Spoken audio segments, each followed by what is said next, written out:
En el nombre del Padre, y del Hijo, y del Espíritu Santo. Amén. Dios te salve María, llena eres de gracia, el Señor es contigo. Bendita tú eres entre todas las mujeres, bendito es el fruto de tu vientre, Jesús. Santa María, Madre de Dios, ruega por nosotros pecadores, ahora y en la hora de nuestra muerte. Amén. El encuentro Huellas, preparado, organizado, realizado por el Ministerio de Evangelización Personalizada en Familia Espiritual, ha utilizado desde el principio la palabra peregrinación y el término peregrinos para referirse a aquellas personas que hacen parte, que viven esta experiencia. Pues yo tomo también esa palabra y quisiera hablar un poco sobre lo que podemos llamar la peregrinación interior. Hay una conexión muy profunda de esta idea de la peregrinación interior con una enseñanza que es muy propia de Santa Catalina de Siena. Seguramente ustedes saben que Catalina, con su vida y con su servicio a la iglesia, pues es la inspiración de todo lo que hacemos en Familia Espiritual. Y Catalina habla del conocimiento de sí mismo. Una de las frases más, tal vez más impactantes, más relevantes de Santa Catalina es cuando ella dice que toda vida espiritual empieza en el verdadero conocimiento de sí mismo. Es una idea que si ustedes se acercan a este camino de servicio, este camino de oración, que es Familia Espiritual, la van a seguir escuchando con mucha frecuencia en distintos escenarios. Por ejemplo, en los talleres SOA, es decir, talleres de personas que se están preparando para servir en la comunidad, también hay un espacio muy importante sobre esto, el conocimiento de sí mismo. Aquí lo leemos en clave de peregrinación interior. Y para ser concretos, nos vamos a detener en 4 preguntas, que son las que aparecen en el tablero. ¿Por qué es difícil esto de entrar uno en sí mismo? ¿Por qué es difícil? Luego, ¿qué pasa cuando no se da? ¿Qué pasa cuando no nos conocemos? Cuando rehusamos conocernos, cuando evitamos conocernos. ¿Qué pasa? ¿Qué sucede ahí? Luego, espero que ya con una actitud de apertura, nos preguntamos, bueno, ¿por dónde empezar? Que no es solamente una pregunta, llamémoslo así, para principiantes, sino que este es un camino que hay que recorrer prácticamente todos los días. Todos los días hay que empezar también. Y luego, pues obviamente, cómo crecer. Entonces, seguiremos esta secuencia. Yo creo que lo que tenemos aquí en el tablero, luego le podemos tomar una foto y compartir en algún chat con ustedes, para que tengan también esta especie de memoria de esta enseñanza. Empecemos de por qué es difícil. Y yo quiero referirme aquí a un ejemplo bíblico, y es la huida. La huida. Cuando Dios crea al ser humano, hombre y mujer, los crea en confianza, en una comunicación plena, que la Biblia representa además con un lenguaje muy gráfico, la desnudez. Tanto Adán como Eva estaban desnudos. Desnudo, él frente a ella frente a él, y atención que esto poco se predica, desnudos ante Dios. Estaban desnudos. Pero ¿qué sucede después del pecado? Después del pecado, ellos sienten la necesidad de cubrirse. Ellos sienten la necesidad de marcar una distancia. Y entonces se hacen unos vestidos con unas hojas. Parece que no quedaron muy bien diseñados, porque luego Dios, en su compasión, les da otros vestiditos, unos vestidos ya de cuero, podríamos decir, como unas de piel de animal. Entonces nos damos cuenta que ya ahí se está marcando una distancia. Pero lo más impresionante es que esa distancia también se quiere tomar con Dios. Ustedes recuerdan que tanto Adán como Eva tratan de esconderse. No solamente se esconden el uno del otro, sino que tratan de esconderse ante Dios. Entonces se van a lo más tupido del paraíso, tratando de huir de la mirada de Dios. Entonces la palabra huida es muy importante. La palabra huida está denotando una de las consecuencias del pecado. El pecado nos hace huir de nosotros mismos. Nos pone en una especie de fuga, una fuga perpetua, una fuga que nunca termina. Y uno puede preguntarse, ¿de qué estamos huyendo? Y también podemos preguntar, ¿de quién estamos huyendo? La respuesta podría ser muy breve, estamos huyendo de Dios. Pero nos damos cuenta que cuando huimos de Dios, en realidad estamos huyendo de la verdad. Estamos huyendo de una verdad que se ha vuelto incómoda, que se ha vuelto dolorosa. La razón principal es que el pecado hace que un proyecto maravilloso, que es la vida humana, ese proyecto fracase. Y ese proyecto fracasado es una herida, algo desagradable de ver. Cerca de mi convento en Bogotá, hay una construcción que yo nunca he sabido qué iba a hacer. Y digo que iba a hacer porque como tantas otras cosas en Bogotá, se quedó en obra negra, se quedó a medio hacer. Parece que era como un pequeño edificio de 2 plantas, únicamente hicieron como lo que llama la gente las planchas de concreto. Eso se ha ido llenando, obviamente, de animales, se ha ido llenando de vegetación.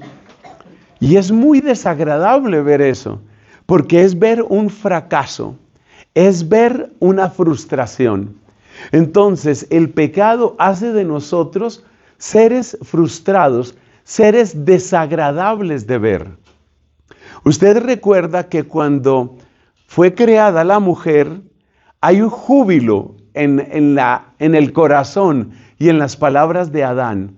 Adán, al ver a la mujer, exclama con júbilo, esta sí, es carne de mi carne, hueso de mis huesos. Es la alegría de encontrar su complemento, es la alegría de encontrar la belleza femenina, pero también es la alegría de esa belleza que se transparenta en la amistad con Dios. Después del pecado, esta mujer, Eva, y este hombre, Adán, son los nombres que nos da la Biblia, ha perdido esa belleza. Este hombre y esta mujer ya no son agradables de ver. ¿Por qué? Porque el proyecto se ha deformado, porque el proyecto se ha ensuciado. Y así nos volvemos difíciles de ver, desagradables de ver de otras personas. Hay un libro muy famoso, no juzgo su contenido, probablemente es bueno, probablemente no sea lo más recomendable.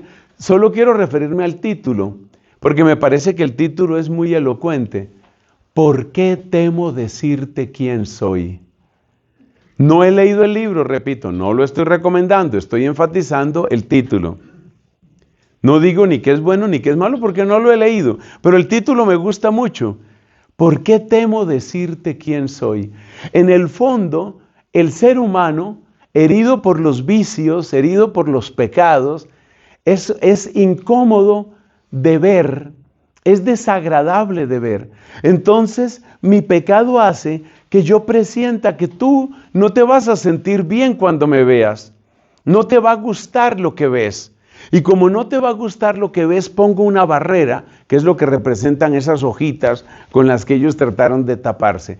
Pongo barreras porque no te va a gustar lo que yo soy, porque no te va a gustar verme. Es decir, que es una huida de la verdad, pero en el fondo también es una huida del plan original. Es una huida de aquello que yo estaba llamado a hacer. Cuando uno mira esos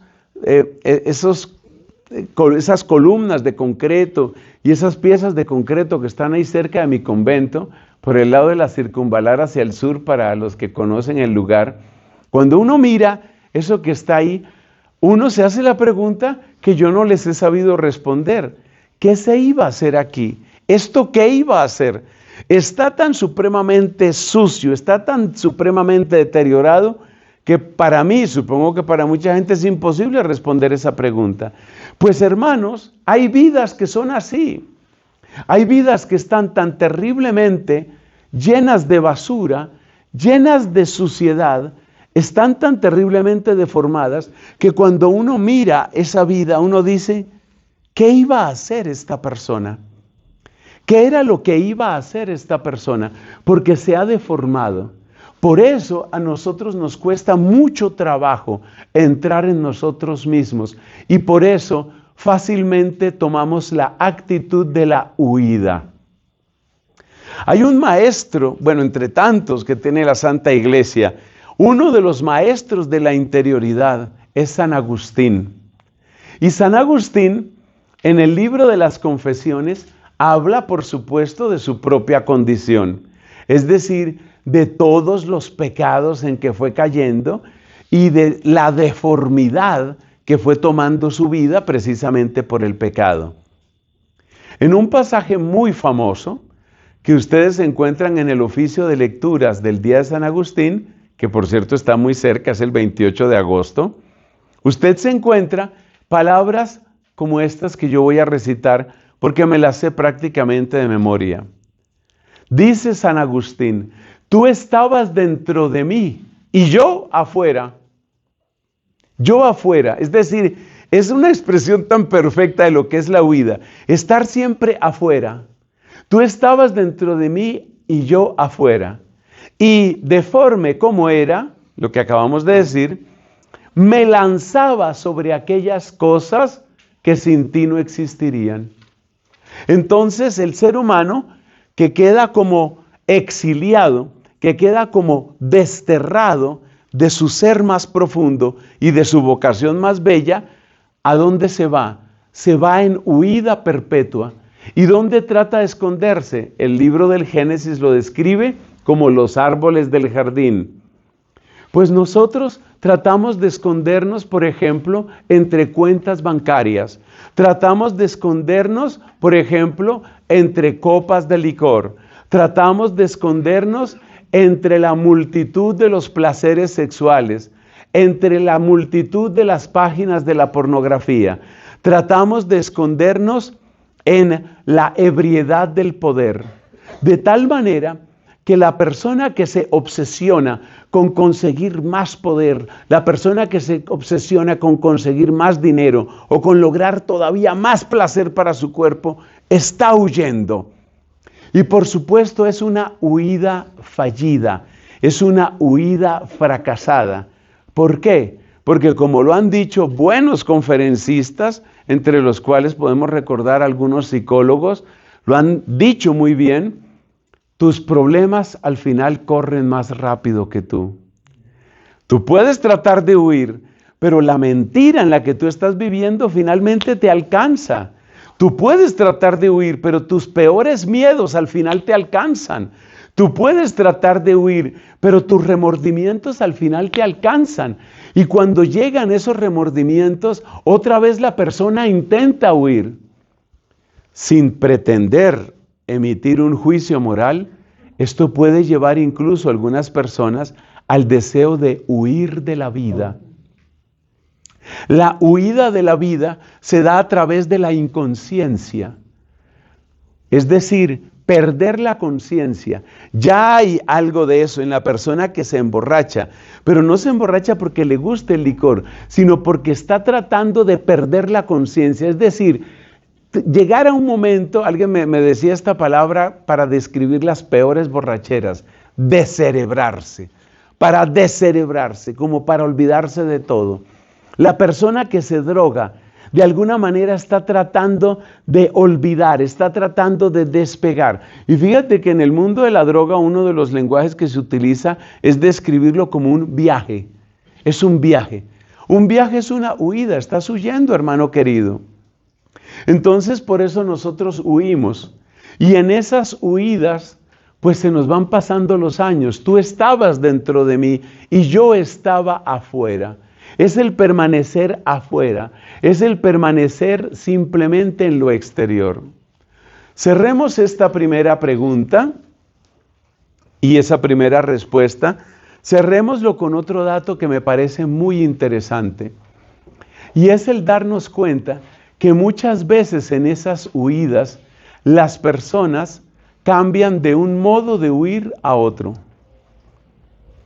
Es decir, que la auténtica conversión es la que proviene de la peregrinación interior, que me parece que es una manera de describir la gran invitación que tiene el encuentro Huellas para ustedes.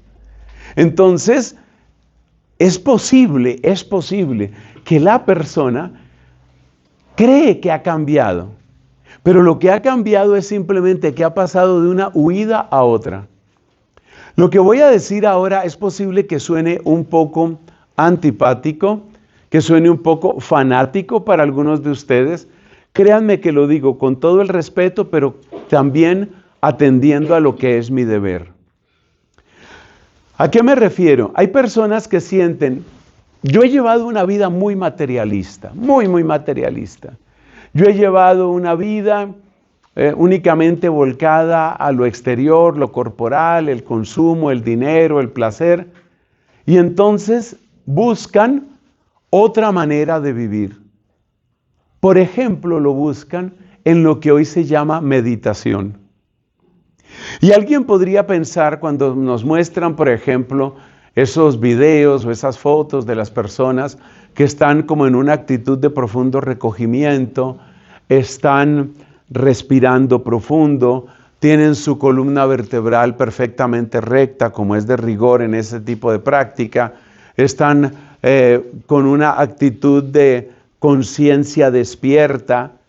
Cualquiera podría decir, por fin entraron a la peregrinación interior, por fin entraron en sí mismos. Amigos, esta es la parte un poco polémica que, repito, puede ser un poco fastidiosa para algunos. Esa no es una peregrinación interior. ¿Y en qué lo sabemos? Lo sabemos en que el lenguaje que se utiliza es pon la mente en blanco. En blanco. ¿Qué significa eso? Mente en blanco, ¿qué significa?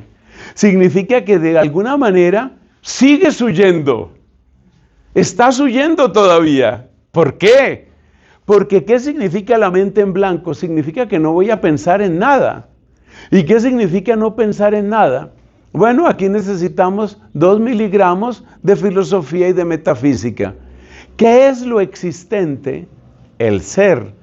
¿Quién es el primero que es? ¿Quién es el ser por antonomasia? Dios. ¿Qué ha hecho Dios? Crear las cosas.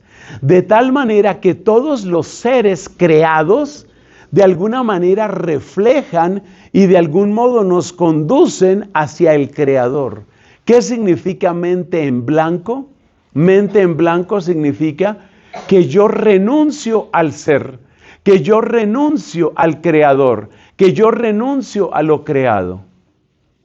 Es decir, que aunque parezca muy tranquilo, porque por ejemplo uno puede ver a una persona que se está emborrachando y está dando un espectáculo, o uno puede ver a una persona drogándose o buscando más sexo, y es muy evidente ahí que la persona está huyendo. En cambio uno ve a una persona recogidita, sentada, respirando profundo, y no parece que está huyendo.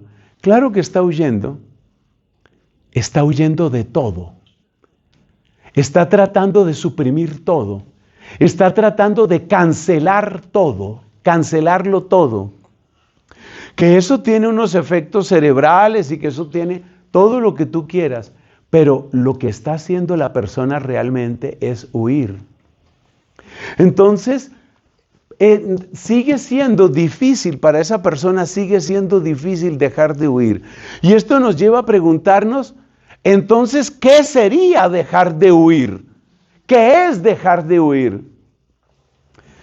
Pues dejar de huir significa atender a lo que tú eres. ¿Y qué es atender a lo que tú eres? Pues en primer lugar, descubrir que tú eres creado. Tú no te diste el ser, tú eres creado. Y además de creado eres amado. Y además de amado eres redimido. Y además de redimido eres llamado. Por favor, escribir esas 4 palabras que no están en el tablero. Y es bueno que las escriban porque les conviene. Hemos sido creados. Porque hemos sido amados. ¿Cuál era la otra? Redimidos. Porque hemos sido redimidos. Y porque somos llamados. Ese es, en esencia, lo que busca el conocimiento de sí mismo. La auténtica peregrinación interior está en esos 4 verbos. Que tú te descubras creada. ¿Qué significa que tú, mujer, eres creada? Quiere decir que tú no te diste el ser y que hay un poder, una voluntad y una sabiduría que te precede. Tú eres creada, pero además eres amada porque Dios no tenía que crearte. Y además eres redimida. Por supuesto, lo mismo vale para los varones, estoy dando el ejemplo con la mujer. Y además tú eres llamada. Eso es conocerse. Luego, pues vamos a ahondar un poco en esa respuesta cuando lleguemos aquí a por dónde empezar. Entonces, resumiendo, para cerrar la primera parte, ¿por qué es difícil conocernos? Porque el pecado nos ha deformado, porque el pecado ha hecho que sintamos vergüenza y fastidio de nosotros mismos y de la verdad de la otra persona. A mí me parece que lo más triste en una relación de pareja es sentir que en el fondo, no quiero saber con quién me he casado. En el fondo, no quiero saber con quién me he casado. Y ustedes podrán decir, pero ¿quién puede tener semejantes ideas? Claro que sí hay gente que tiene esas ideas. Por supuesto que las tiene. Cuando tú tratas a tu mujer únicamente como un objeto, ella no te interesa. Ella no te interesa. Cuando tú tratas a tu esposo únicamente como un proveedor o como tu compañero de fórmula para criar a los hijos, porque a los hijos tal vez sí los amas, tenemos una serie de situaciones muy complejas de mujeres que tienen un gran amor hacia los hijos y tienen en realidad poco amor hacia el esposo. Entonces, ¿por qué es difícil? Pues porque el pecado nos ha deformado. Porque en el fondo sentimos vergüenza y fastidio de lo que somos y de lo que los demás son, y porque en eso entramos en una especie de huida perpetua. Pasemos a la segunda pregunta. ¿Qué pasa cuando no se da la peregrinación interior? Es decir, ¿qué pasa cuando no hay auténtico conocimiento de nosotros mismos? Pues yo puse aquí 3 expresiones, pero hay una muy importante que me faltó escribir. Y voy a empezar por esa, ciertamente. Lo primero que se da es lo que se llama transferencia de responsabilidad. La persona que no se conoce, de una manera, podríamos decir, inevitable, cae en la transferencia de responsabilidad. ¿Qué quiere decir eso? Pues quiere decir que todo lo malo que yo hago, todo lo malo que a mí me pase, siempre es la responsabilidad de otros. Eso es la transferencia de responsabilidad, tan sencillo como eso. Es porque yo nací en un hogar pobre, es porque yo vengo de una familia muy violenta, es porque mi papá esto, es porque mi mamá lo otro. Ciertamente otras personas tienen responsabilidad en lo que nosotros fuimos, pero el problema de la transferencia de responsabilidad es que no conoce límites. Hace poco escuché una enseñanza muy interesante sobre cómo opera la transferencia de responsabilidad y decía el predicador, que era un sacerdote, decía este sacerdote que tú puedes encontrarte 2 personas que han pasado prácticamente por las mismas experiencias. Incluso es posible que sean hermanos de la misma familia, del mismo ambiente social, de la misma educación.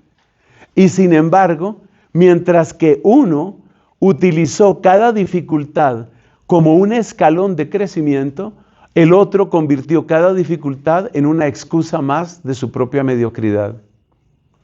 Y yo creo que hay una palabra que ya la hemos oído todos, y si no, pues con gusto te la presento. Y esa palabra es que la vida no la determina tanto lo que a ti te sucede, sino lo que tú haces con lo que a ti te sucede. Y uno no puede determinar muchas cosas que a uno le han sucedido. Y uno no puede determinar muchas cosas que estuvieron completamente por fuera de la voluntad de uno. Uno no escogió el país donde nació, ni la familia donde nació. Ese tipo de cosas uno no las escogió. Pero hay un momento, y esto es lo que es la definición misma de madurez, hay un momento en el que tú haces inventario de qué es lo que te ha sucedido en la vida y empiezas a tomar decisiones responsables, o sea, decisiones tuyas.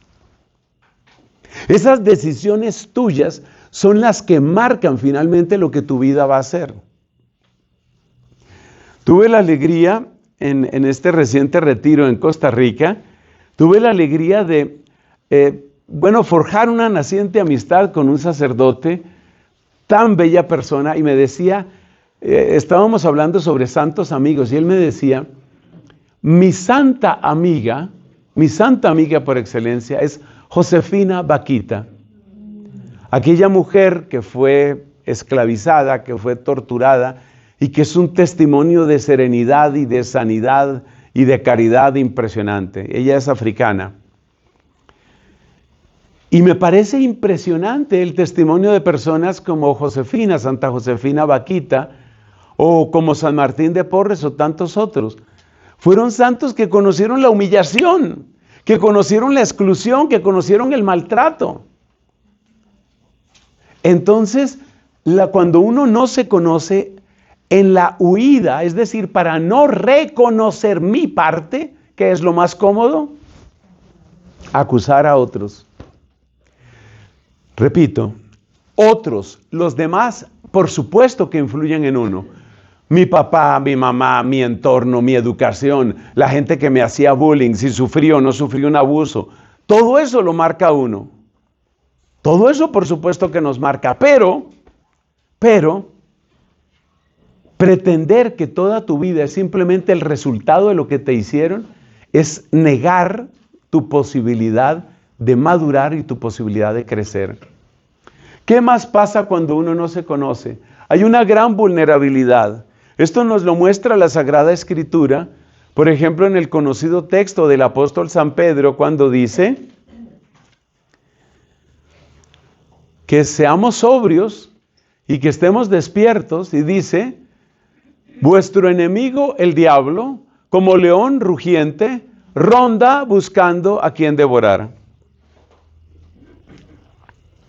Uno de los frutos bellos de la peregrinación interior, del conocimiento de uno mismo, uno de los frutos bellos es que uno empieza a identificar dónde están las debilidades de uno.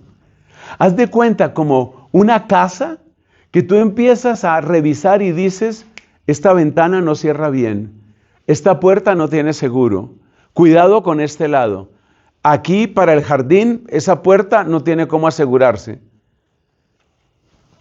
La persona que no se conoce no sabe cuáles son sus vulnerabilidades. ¿Qué quiere decir eso? Que fácilmente es un juguete de pasiones, que fácilmente es manipulado por otras personas, que fácilmente cae en todo tipo de pecados y tentaciones. ¿Por qué? Pues porque no se conoce. ¿Cómo vas a defender lo que no conoces? ¿Cómo te vas a defender si no sabes qué es lo que es vulnerable en ti? Por eso uno de los consejos más sabios de San Ignacio de Loyola era, conoce tu pecado dominante, conoce por dónde sueles resbalar, conoce por dónde caes fácilmente. Eso se pierde cuando la persona no se conoce. Entonces la persona recae y recae, y después uno se encuentra personas que tal vez en un retiro espiritual, que tal vez en una confesión, hacen cuentas y dicen, es que yo siempre he hecho lo mismo. Y por eso también conocemos personas que salen de una relación auténticamente tóxica, una relación dañina, enfermiza. 3 meses después están con otra relación. Bueno, pero ya salieron de ese novio desastroso, ahora están con el hermano. Entonces, es esto, es esta vulnerabilidad. O sea, date cuenta de quién eres, date cuenta de cómo obras. La vulnerabilidad no siempre tiene que ver con lo que podríamos llamar ataques exteriores. La vulnerabilidad tiene mucho que ver con las decisiones erradas. Hay decisiones pésimamente tomadas que provienen simplemente de no conocerse. Y esas vulnerabilidades, pues si uno las combina con transferencia de responsabilidad, quiere decir que me estoy equivocando todo el tiempo, pero todo el tiempo el error son otros. Todo el tiempo el problema son otros. Es aterrorizante pensar que una persona puede llegar a ser tan manipulable. Y vivimos en un mundo que tiene muy poca misericordia con aquellos que no saben cuáles son sus vulnerabilidades. Se da también este fenómeno, un desarrollo deficiente. Es la misma idea. Si tú no te conoces, tus mejores talentos se van a perder. Se van a perder. Usted sabe que cada uno de nosotros tiene talentos que algunos son naturales. Hace poco alguien me contaba sobre un pariente suyo que tiene como un don así para los idiomas. Hay gente que tiene un don así impresionante. Un muchacho relativamente joven, que por supuesto ya habla español, ya tiene un muy buen nivel de inglés y ya va por su tercer idioma. Tú tienes talentos. Yo no sé si ustedes se han dado cuenta que hay personas, seguro que sí, hay personas que uno las ve y uno dice, pero ¿cómo puede haberse desperdiciado tanto? Ustedes se han encontrado con gente, con habitantes de calle, que tienen maestrías y que tienen doctorados y que tienen 4 idiomas y que estuvieron en el exterior y por temas fundamentalmente de droga, ante todo, es lo más frecuente, pero habrá otros casos también. Esa persona, pues, fíjate la combinación entre la vulnerabilidad y el desarrollo deficiente. Si la persona a tiempo hubiera frenado esa vulnerabilidad, hubiera podido alcanzar su mejor nivel. Entonces, una pregunta que tenemos que hacernos es, ¿qué le estamos negando al mundo? Pero como somos creyentes, hablemos más claramente. ¿Qué le estamos negando a Dios? ¿Tú qué le estás negando a Dios por tu falta de conocimiento? Si tú empiezas a conocerte, tú empezarás a darte cuenta que hay una cantidad de talentos que tú tienes. Pero esos talentos se están desperdiciando porque ni tú mismo los conoces. Y si no los conoces, no los cultivas. Es así de sencillo. En una expedición científica que hicieron unos biólogos en este país, recorrieron una cantidad de tierras por el tema del café y la producción de café aquí en Colombia. Y encontraron que en algunos lugares se dan las condiciones, podríamos decir, de libro, las condiciones absolutamente perfectas para hacer café de la máxima calidad. En la mayor parte de los casos, la gente que era dueña de esos terrenos ni siquiera lo sabía. Tú tienes las mejores condiciones, o sea, tú tienes capacidad para hacer un café Alfa Plus, máxima exportación. Y yo ahí tenía unas gallinas, yo estaba criando unas gallinas ahí. Por supuesto, eran gallinas de muy buena calidad. Entonces, te falta conocer tu terreno, o sea, piensa en lo que estás desperdiciando, piensa en lo que no has podido ser, piensa en lo que hubieras podido ser. Y parte del dolor y de la frustración que muchas personas tienen es porque una vocecita adentro de su corazón les está diciendo, tú hubieras podido, tú hubieras alcanzado, tú estabas llamado a, tú estabas llamada a, y lo desperdiciaste. Lo desperdiciaste porque perdiste tus mejores años haciendo, pues, quién sabe qué cosas. Y por último, para cerrar esta parte, cuando una persona se conoce muy poco, por supuesto que si no conoces tu presente, pues tampoco tienes capacidad de orientarte. Entonces estás en una perplejidad, en una gran perplejidad. Para ubicarte, para sacar esos talentos, Hay un grupo, esto lo conoce muy bien la señora Lina, hay un grupo ruso de música que tiene entre sus integrantes un señor que para mí no me consideran experto, pero me gusta la música, me gusta la buena música, es de los mejores percusionistas que yo haya oído. Ese señor fue descubierto porque él era habitante de calle. Y el que dirige ese grupo, el grupo que les cuento, este grupo ruso, lo descubrió ahí en la calle. Es decir, usted, señor, usted no tiene idea del talento que tiene. ¿Yo? Sí, no tiene ni idea. ¿Quiere venir a un ensayo? Hacemos una prueba. Bueno, hagamos una prueba. El tipo es un genio para eso, pero él no lo sabía. ¿Tú te has puesto a pensar cuántos dones se pierden así? ¿Cuántas plantas maravillosas que están silvestres en tu corazón no han florecido y algunas tal vez nunca van a florecer, simplemente porque no las conocimos? Eso es lo que uno se pierde cuando uno no se conoce. Avancemos. Entonces, ¿por dónde empezar? 3 consejos básicos. Hay que ser muy prácticos en esto. 3 consejos básicos. Primero, se necesita un poco de silencio. Un poco de silencio. Sin esa dosis de silencio, es decir, si no frenamos el torrente del ruido y de las voces del mundo, nunca dejaremos de ser juguetes del mundo. Entonces se necesita un poco de silencio. ¿Cuál es la mejor manera de descubrir el silencio y de aprender el silencio? La mejor manera es aprender que hay silencio diario, hay silencio semanal, hay silencio mensual, hay silencio anual. Y según San Ignacio de Loyola, que últimamente lo estoy citando demasiado, creo, según San Ignacio de Loyola, hay un silencio de toda la vida, es decir, un silencio como para toda la vida. Voy a explicar qué quiere decir esto.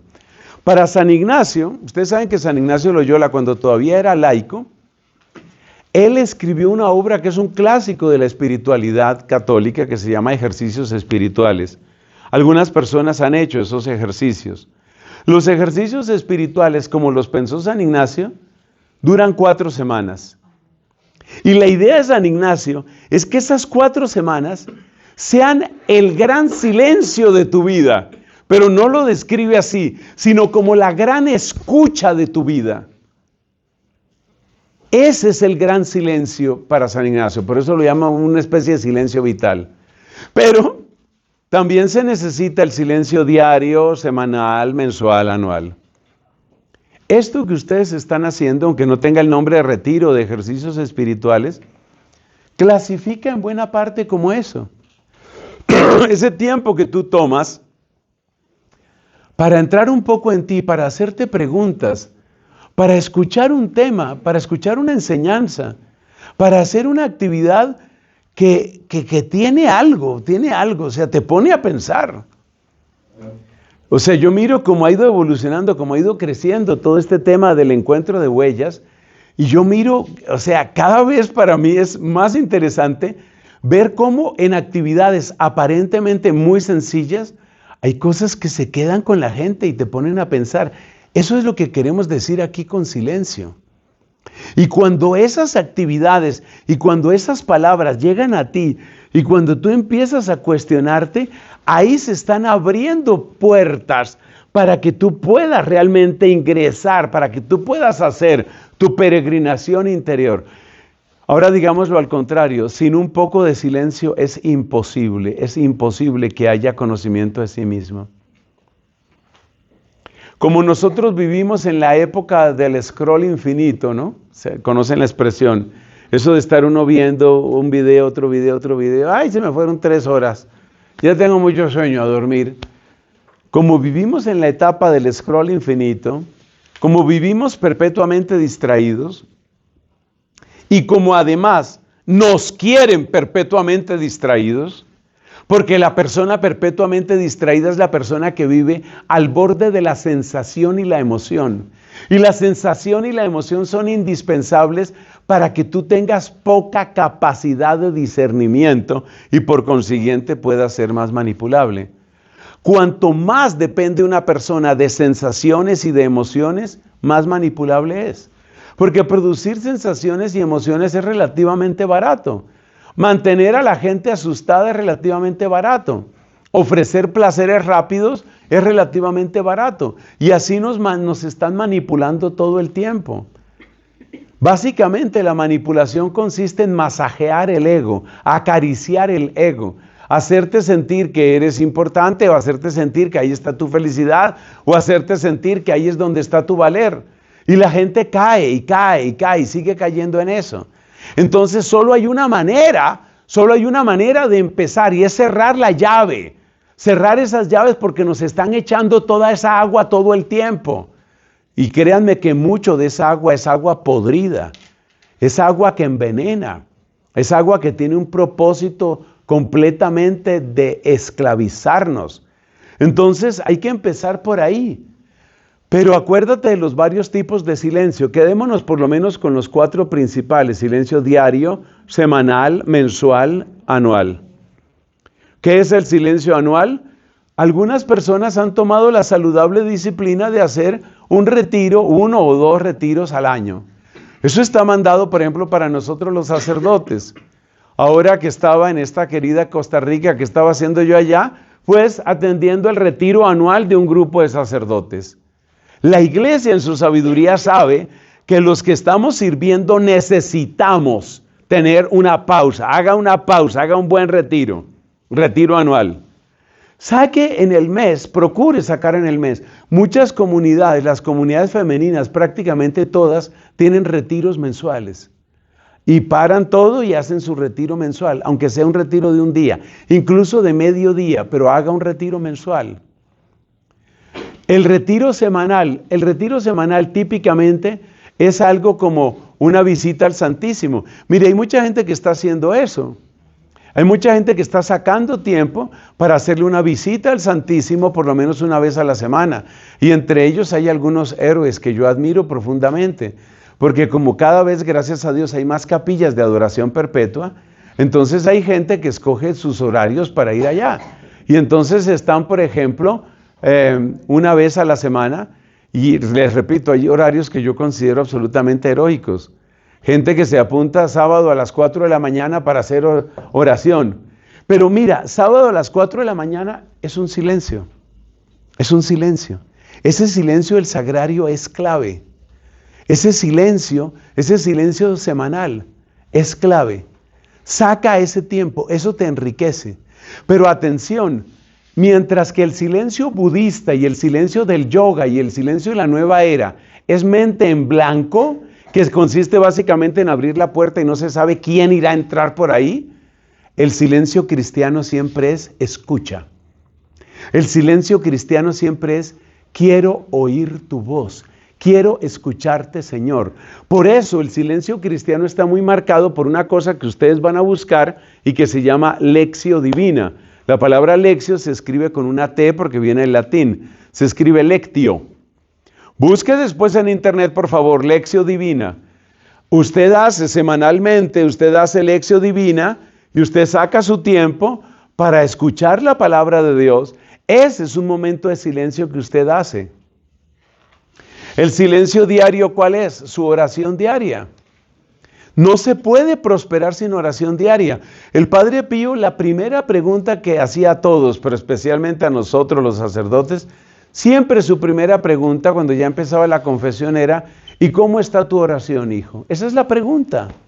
Esa es la pregunta. Porque si no hay oración, quiere decir que no hay poder de la palabra en ti. Y si la palabra de Dios no tiene poder en ti, pregúntate, ¿qué palabras son las que tienen poder en ti?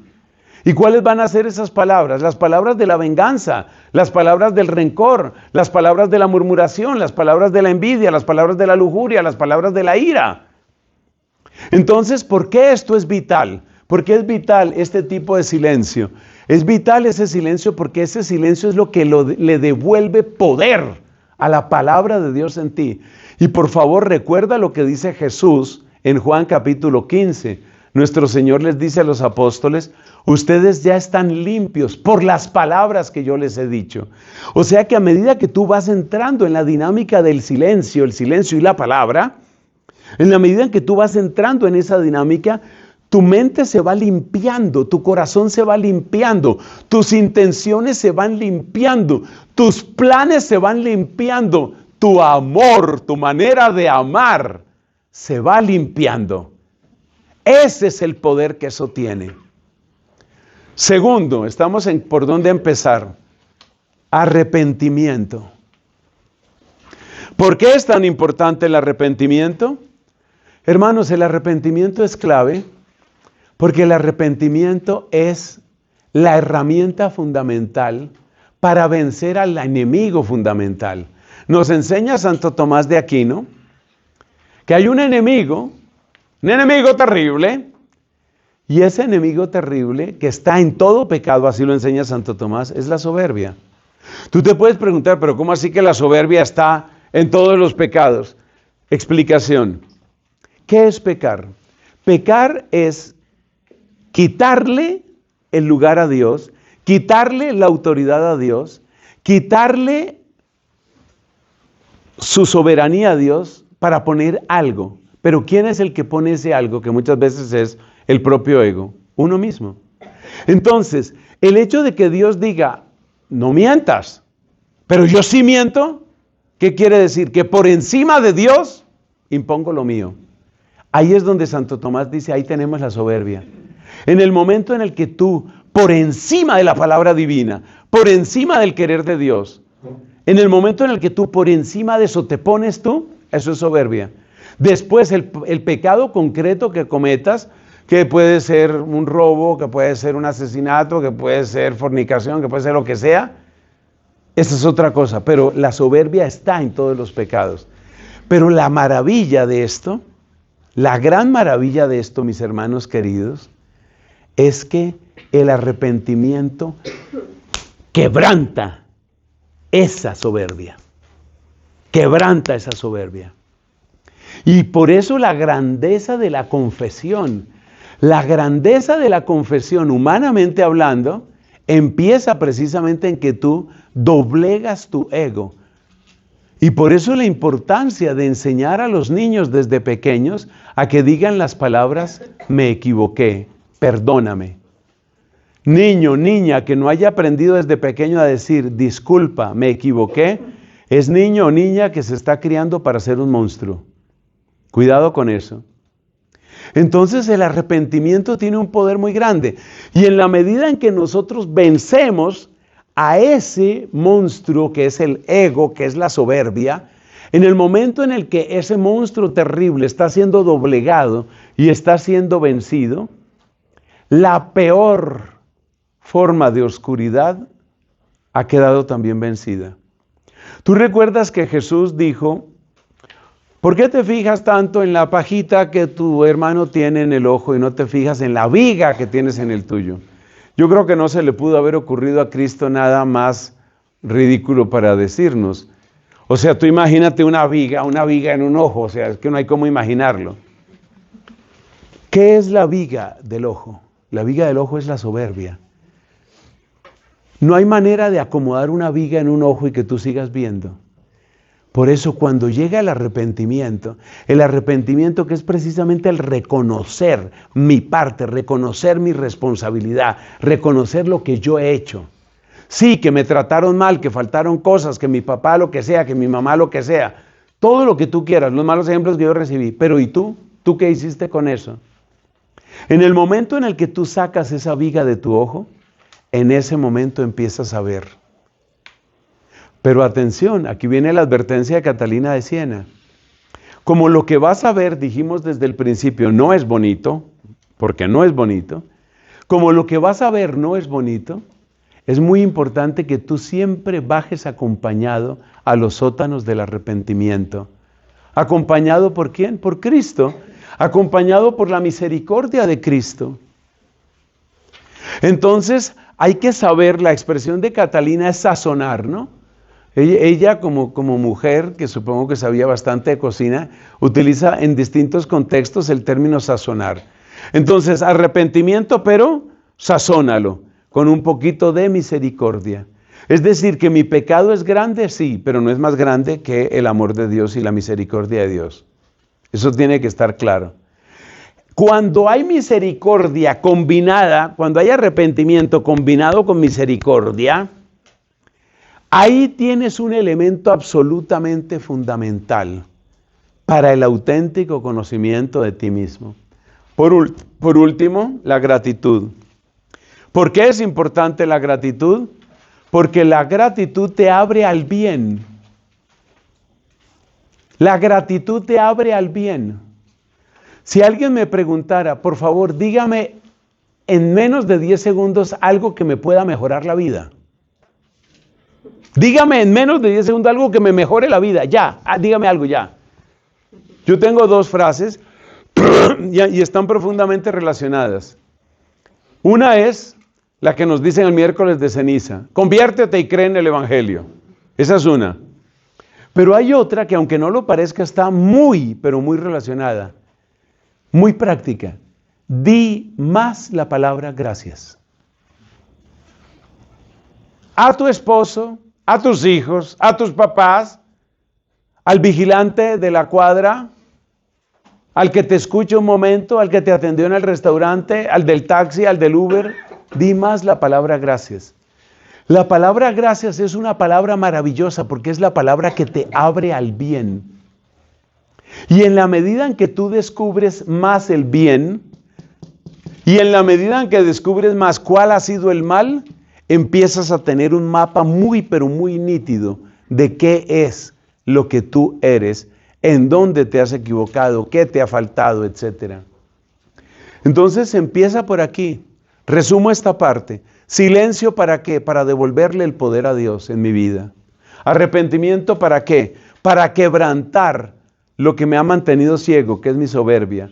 Misericordia, ¿para qué? Para no caer, eso no lo dije antes explícitamente, para no caer ni en cinismo, que en cinismo puede caer uno. No, yo soy así. Ustedes saben que nosotros en este país hemos tenido, creo que por ahí sigue todavía en esas, un ministro de gobierno que dice, yo no le veo ningún problema a consumir droga, no veo ningún problema. Ese es el tipo de gente que está llegando al poder. Entonces, eso se llama cinismo. Y el cinismo nos tienta a todos. Uno cuando ha luchado mucho o poquito con un defecto, con un vicio, y ve que no le queda fácil, uno empieza a justificarlo. No, esto no tiene ningún problema. O todo el mundo lo hace, o cosas parecidas. Entonces, arrepentimiento para quebrantar la soberbia. Misericordia para no caer ni en el cinismo ni en la desesperación. Y gratitud para abrirnos al bien. Mire, este cóctel, o sea, no quiero ser presumido, Dios me libre de toda vanidad, pero yo les puedo decir que este cóctel me ha tomado a mí más de 25 años. Estas 4 palabritas. Y ustedes saben que en el encuentro Huella siempre se les da la mejor calidad. Silencio, les repito, silencio para devolverle el poder a Dios. Arrepentimiento para quebrantar la soberbia que me mantuvo ciego toda la vida. Misericordia para no caer en cinismo ni en desesperación. Y gratitud para abrirme al bien. Al bien de Dios, al bien de mi familia, al bien de mi país, al bien de tanta gente, porque hay mucha gente buena y hay mucha bondad también. ¿Y cómo crecer? Con lo cual terminamos esta enseñanza. ¿Cómo crecer? ¿Cómo crecer en esa peregrinación interior? Porque este es apenas el comienzo. San Agustín, y siguiendo a San Agustín, Santa Catalina de Siena, nos dicen que nosotros tenemos en el alma 3 potencias.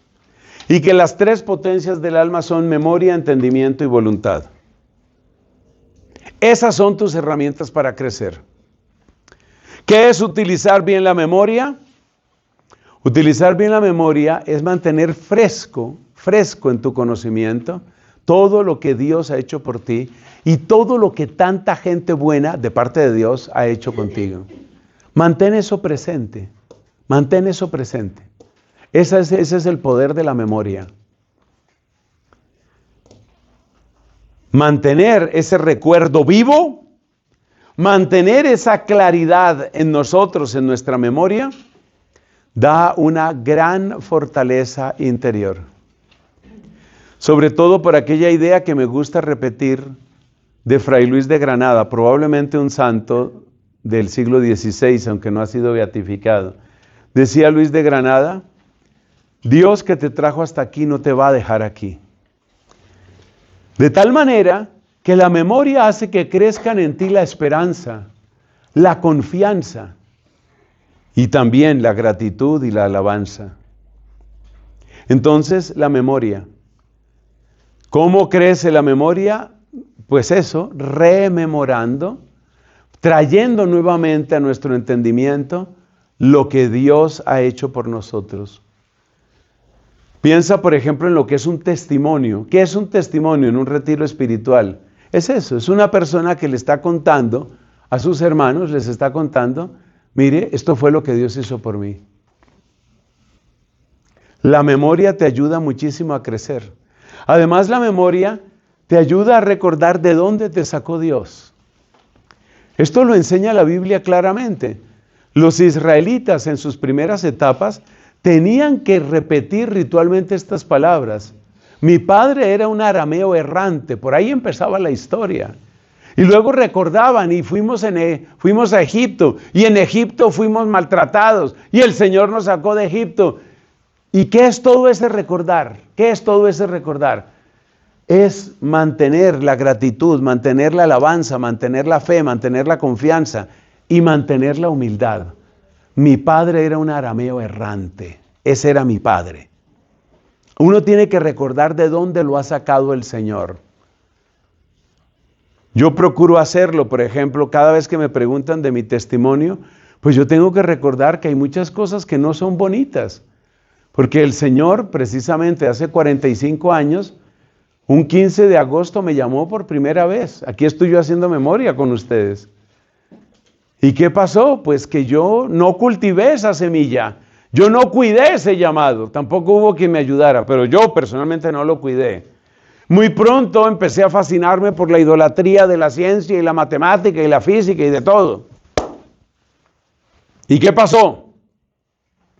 Pues pasó que llegué al borde del ateísmo, gracias a la Santísima Virgen María, a la que no le podré pagar ni en esta vida ni en la eternidad. Ella me detuvo, o sea, ella metió sus manos y me agarró como el que se está hundiendo en una fosa. Me agarró y me sacó. Y paso a paso cuidó todo el proceso. Es impresionante lo que hizo la Virgen por mí. ¿Eso qué es? Memoria. Entonces, ¿qué dice San Pablo? Frase para buscar luego en internet: ¿qué tienes que no hayas recibido? Entonces, si lo recibiste, ¿por qué te ufanas si no lo hubieras recibido? La memoria nos mantiene en la humildad, en la gratitud, en la confianza, en la sensatez. La memoria es polo a tierra. El entendimiento. ¿Qué nos dice la Sagrada Escritura sobre María? Ella conservaba estas cosas y las meditaba en su corazón. María no era solamente un depósito de datos, de hechos. María conservaba en su corazón, reflexionaba en su corazón, meditaba en su corazón. Acuérdate, la meditación budista, ustedes dirán que yo estoy resentido y necesito sanación del budismo. Acuérdate, la meditación budista es no pensar, no pensar. La meditación nuestra es la de María, bendita la Virgen Santa, esa es la meditación nuestra. La meditación nuestra es la de María. Es ese recoger la palabra de Dios. ¿Qué quiere decir esto? Jesús niño les dice a María y a José: ¿no sabíais que tengo que ocuparme de las cosas de mi Padre? No entendieron. Pero María se quedó ahí, como el computador, ¿no? Dando vueltas. María se quedó ahí. ¿Qué quiere decir esto? Las cosas de mi Padre. ¿Tú te imaginas las luces de las que se iba llenando el corazón de María, reflexionando esas cosas? ¿Tú te imaginas cuánta luz hay en el corazón inmaculado? ¿Tú te puedes hacer una idea de cuánta luz tiene ella por dentro? Es algo imposible de imaginar para nosotros. Nadie escuchó tanto a Cristo, con tanta atención, con tanta inteligencia, con tanta devoción, como su primera y mejor discípula, María Santísima. Entonces hay que entender. Jesús les pregunta a veces a los discípulos, ¿entienden? Cuando les lavó los pies les pregunta, ¿entienden lo que he hecho? ¿Entienden? Hay que entender, hay que comprender lo que está sucediendo. El entendimiento también tiene que ver con los signos de los tiempos. El entendimiento también tiene que ver con la propia historia. Mi madre murió hace 15 años. Y como le he contado a varios de ustedes, pues a mis amigos, esto lo he dicho en predicaciones también, como lo he dicho varias veces, hay cosas de mi mamá, muerta hace 15 años, que yo estoy entendiendo ahora estoy entendiendo. Ahora entiendo algunos de sus sufrimientos. Y pobrecilla, ella se fue a la eternidad, pues sin saber si le entendíamos o no, pero yo ahora le entiendo muchos de sus sufrimientos. Yo ahora le entiendo muchos de sus silencios. Y yo les recomiendo una cosa a los que tienen la mamá viva. No esperen a que se les muera. No esperen a que se les muera. Trate de entender lo que ha vivido esa mujer que es su mamá, ese hombre que es su papá. Porque ya decía el filósofo Aristóteles, muchísimo más crueles son los hijos juzgando a los papás que los papás juzgando a los hijos. Entonces trate usted de entender y entienda también usted su comportamiento. Dentro del entender está también el buen examen de conciencia. Haga un buen examen de conciencia. Eso es parte del entendimiento. Yo, ¿por qué no quiero hacer esto? ¿Por qué no quiero ir ahí? ¿Por qué no quiero atender a esta persona? ¿Por qué tengo pereza de ir a tal lugar? Hágase preguntas. La herramienta fundamental del entendimiento es la pregunta. Hágase preguntas. Preguntas también sobre su comportamiento. ¿Yo por qué hacía esto? ¿Yo qué era lo que pretendía con esto? En un retiro espiritual de parejas, daba su testimonio un hombre, un varón. Estaba ahí con la esposa. Me parece que corrió un gran riesgo porque habló delante de la esposa. Eso significa que le dio herramientas invaluables. Bueno, y este hombre decía, al dar su testimonio decía, yo siempre he sido muy gritón y yo he sido muy agresivo con todos, incluyendo a mi mujer. Y ahí le pidió perdón delante de todo el mundo, le pidió perdón a ella delante de todo el mundo. Y ella le respondió, en la casa hablamos. No, ella no dijo eso sí ya es. Ella fue también muy generosa. Pero entonces, él le pidió perdón a ella y él decía, yo he sido muy agresivo toda la vida. Y en este retiro, dice él,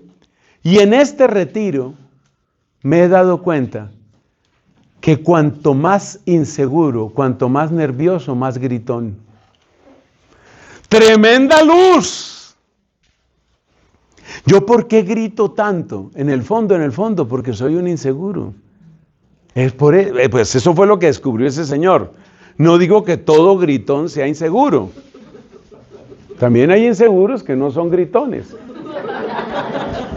Entonces, el entendimiento está en eso. Estamos hablando del crecimiento. Hágase preguntas. Este año yo cumplí 40 años de discipulado y de amistad. No me considero buen discípulo, pero cumplí 40 años de discipulado con Catalina de Siena. Y bueno, algo me ha servido. Créanme que esto se le va volviendo a uno una actitud. O sea, uno de alguna manera vive como con una camarita, pero no es una camarita intrusora.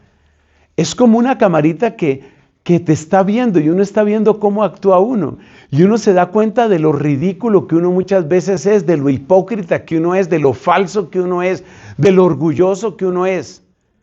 Y eso es lo que quiere Catalina precisamente, pero no para que uno se esté dando látigo todo el tiempo, sino básicamente para que dándose cuenta uno de eso, uno aprende también a ser un poquito más humilde, y uno aprende a sonreír un poco más, y uno aprende a decir, ay Nelson, no te conociera yo.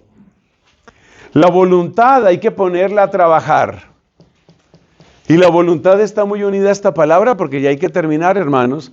La voluntad está muy unida a la palabra servicio. Sirve, haz algo por la gente, haz algo por otros. Ahí te darás cuenta de cuánta preparación te falta, de cuánto amor te falta, cuánta paciencia te falta. Cuando uno está encerrado en su comodidad, los ingleses dicen que la casa de cada uno es su castillo. Cuando tú estás allá metido, cuando estás metida en tu castillo y todo está a tu mandar y a tu querer y a tu gusto, es muy fácil creer uno que uno tiene paciencia. Se le atribuye a San Francisco de Asís esa frase, ¿no? La paciencia que tienes en la tribulación, esa es la que tienes y nada más. Entonces, cuando uno no tiene tribulación, cuando uno está cómodo ahí en su castillo y cuando todo está a pedir de boca y cuando no falla el internet y entonces puedes darte un banquete de Netflix o de lo que sea y como tienes una buena cuenta bancaria y llamas y te traen la comida de tu gusto, así es muy fácil ser paciente. Trabaja por otros. Sirve. Sirve. Empieza a descubrir a tu hermano. Varios predicadores, entre ellos San Juan Crisóstomo, hacen ver cómo Cristo envió a sus apóstoles de 2 en 2. ¿Por qué de 2 en 2? Por supuesto que cada uno podía recordar las palabras que le había dicho Cristo. Pero ¿para qué está ese compañero? Ese compañero está para eso, para que te des cuenta cuánto te falta muchas veces de caridad, de sencillez, de humildad, de paciencia. Y esa es una fuente tremenda de conocimiento. Una fuente tremenda. Algunos llegan a descubrir muchas cosas, cosas profundas de su propio ser, por ejemplo, en el ámbito familiar. Me acuerdo una querida amiga que me decía, yo solo descubrí mi egoísmo cuando nació mi primera hija. Yo no sabía que yo era egoísta, yo me consideraba una persona, claro, es que si tú eres una persona simpática, agradable, con buenos amigos, con buenas amigas, la pasas bien, tú nunca te das cuenta del egoísmo. Pero, ¿qué es un bebé? Vamos a definir un bebé. Un bebé es un succionador. El bebé succiona muchas cosas, no solo lo que ustedes están pensando. El bebé succiona ¿qué? Succiona tu tiempo, succiona tu paciencia, succiona tu caridad, succiona, o sea, te drena, te obliga a salir de ti. Las mamás están mejor equipadas que los papás para esto. Ver la impaciencia de los papás es uno de mis pasatiempos favoritos. Ver a un pobre papá así, con toda la impotencia, ¿no? Yo estoy pensando, por ejemplo, en un hermano mío, un ingeniero así, con grandes capacidades y mucha preparación, y está ahí un bendito bebé llorando y tú tratando de ver por qué llora, pero ¿por qué llora? A ver, diga algo.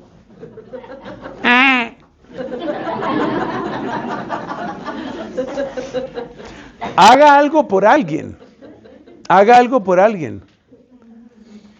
Cuando usted empieza a trabajar por las personas, usted se da cuenta que las personas, que los seres humanos, todos cansamos, todos. Todos los seres humanos cansamos. Y por eso me parece tan interesante la idea que tenía el Papa Francisco sobre la Jornada Mundial por los Pobres. Y creo que ya la idea se la percibió plenamente, no podía ser de otro modo el Papa León. Fíjate esto que dijo el Papa Francisco sobre la Jornada de los Pobres. Dijo, no es una jornada para dar a los pobres, es una jornada para estar con el pobre. Es que hay una gran diferencia. Muchas personas optan por la caridad, la llamada caridad del clic. ¿Cuál es la caridad del clic? Bueno, hay que hacer una donación, clic. Entro a mi banco, clic. Y listos, solucionado el problema. Pero la caridad que te acerca al otro, la caridad que te lleva a descubrir cómo eres tú cuando la gente es ingrata. El que no ha conocido la caridad después de la ingratitud, no ha conocido la caridad. Escriba eso que le conviene, es una frase filosófica que le conviene. El que no ha conocido la caridad después de la ingratitud, porque es que existe una caridad antes de la ingratitud. Le voy a contar cómo es la caridad antes de la ingratitud. La caridad antes de la ingratitud es aquella en la que usted se siente bueno, usted se siente héroe, usted se siente generoso, Usted dice, indudablemente, soy parte del cambio. Gracias a mí existe un mundo mejor. Bien por eso. Bien, muy bien. Esa es la caridad antes de la ingratitud. Pero cuando la gente te responde mal, por eso Jesús dijo, amen a sus enemigos. Cuando la gente te responde mal, cuando la gente te maldice, cuando la gente trata de aprovecharse de ti o lo logra, cuando la gente no te tiene paciencia, cuando la gente ignora tus mejores ideas, esas ideas brillantes que solo podían ocurrírsele a ti. Y a ti se te ocurrieron esas ideas maravillosas, pero no las toman en cuenta. Cuando no te toman en cuenta, cuando no eres importante para nadie, pero sigues amando, esa sí es caridad. Es la caridad 2.0. Porque la caridad 1.0 es la caridad en la que uno se siente bueno. Yo lo estoy ayudando a usted, o sea, dese cuenta, por favor, aprecie, por favor, que yo, o sea, no es cualquiera, soy yo, le estoy ayudando a usted. Pero cuando llegan los problemas, cuando llegan las incomprensiones, cuando se acaba la paciencia, cuando llega el fracaso, seguir evangelizando después del fracaso, después del cansancio, después de la obstinación, después de la ingratitud, porque la palabra ingratitud es tratando de resumir muchas cosas, ahí es cuando usted se da cuenta de cuál es el amor que usted tiene. Y ahí es donde usted se da cuenta, me falta muchísimo por ser discípulo. Pero no nos llenemos de tristeza, ahí vamos. Y uno va aprendiendo, y uno pasa por estas experiencias y vuelve su mirada hacia Cristo y uno dice, te entiendo un poquito mejor, Señor. Gracias por el amor que nos tienes. Gracias por tu misericordia. Gracias por tu paciencia. Decía San Agustín en el mismo pasaje que le cité antes, tarde te amé, me tuviste paciencia, Señor. Gloria al Padre y al Hijo y al Espíritu Santo. En el principio, ahora y siempre, por los siglos de los siglos. Amén.